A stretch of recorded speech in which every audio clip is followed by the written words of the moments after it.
Welcome to Bloomberg Real Yield, a segment where we take a look at all things having to do with bonds. This was the week of the reflation trade that wasn't. Here we are looking at a yield that has actually come down. But right now we are seeing cold water put on the concept of a taper. Take a listen.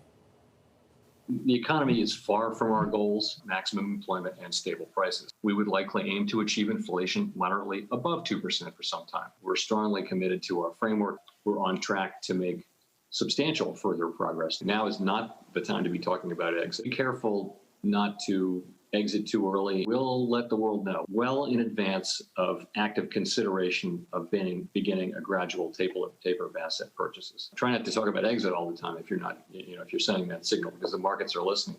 The taper tantrum, it highlights, I think, the real sensitivity that markets can have about the path of asset purchases.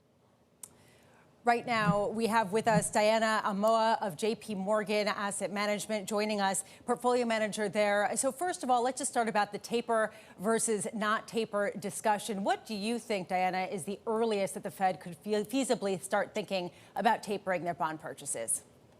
Well, the Fed have already come out and told us they're far from discussing about easing monetary accommodation.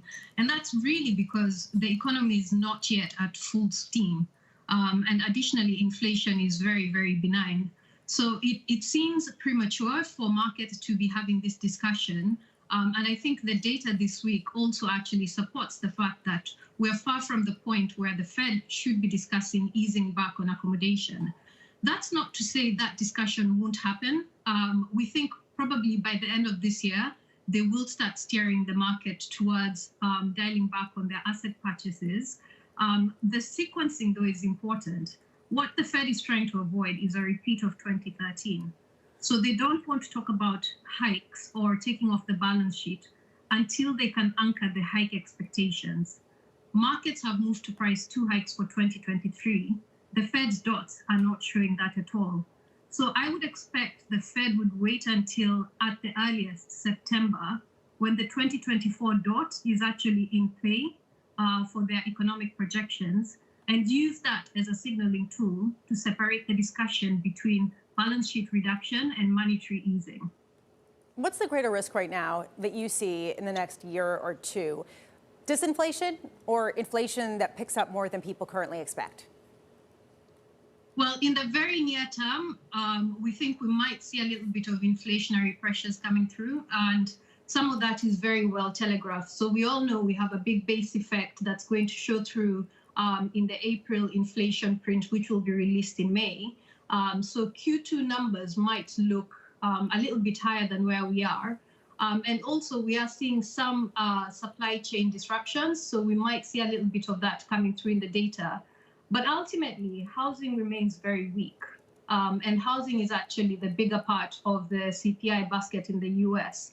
And while we still have the output cap, it's more likely that we remain in this range-bound inflation environment with base effects at certain points pushing us slightly above the 2%.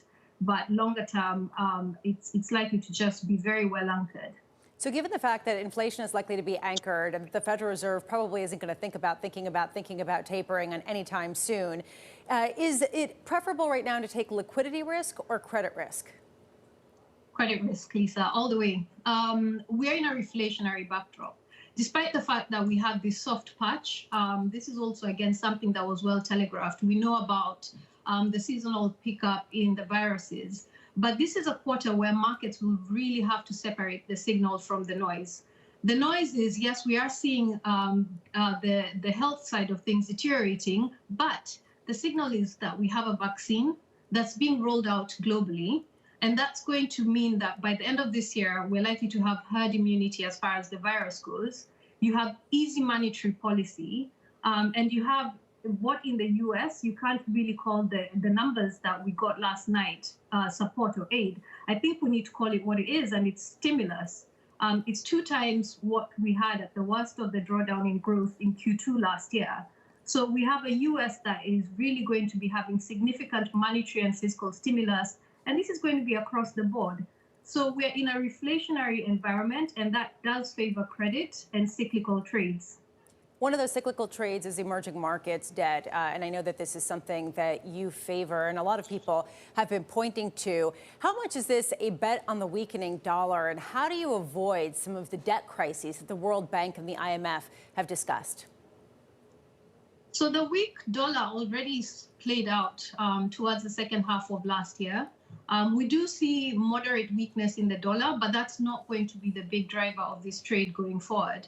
What's going to be driving emerging market performance, I think, into this year and actually into the longer term horizon is the fact that, one, EM has actually come out of this pandemic in a relatively strong position. So you look at the way China and the Asia economies managed things, they have actually shown that they are using technologies in ways that are innovative.